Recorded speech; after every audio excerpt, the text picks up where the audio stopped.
পরমাণু ইস্যুতে যুক্তরাষ্ট্র ইরানের পরোক্ষ আলোচনার মধ্যেই দুই দেশের সম্পর্কের উত্তেজনা চরমে।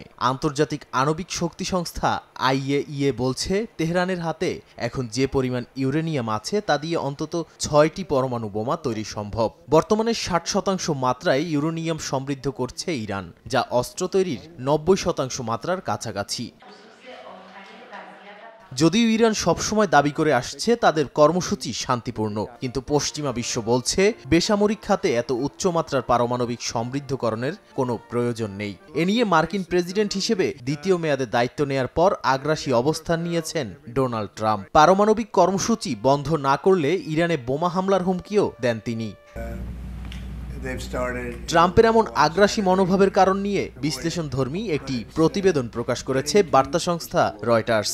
এতে ৩টি কৌশলগত কারণ উল্লেখ করা হয়েছে। রয়টার্স বলেছে, চুক্তি করে ট্রাম্প নিজেকে বিজয়ী নেতার মর্যাদা পেতে চান। দ্বিতীয়ত, ইরানকে চূড়ান্তভাবে কোণঠাসা করে সামরিক অথবা অর্থনৈতিকভাবে দুর্বল করতে চান, যেন চুক্তিতে বসা ছাড়া বিকল্প না থাকে। তৃতীয়ত, ইসরায়েলের স্বার্থ রক্ষা।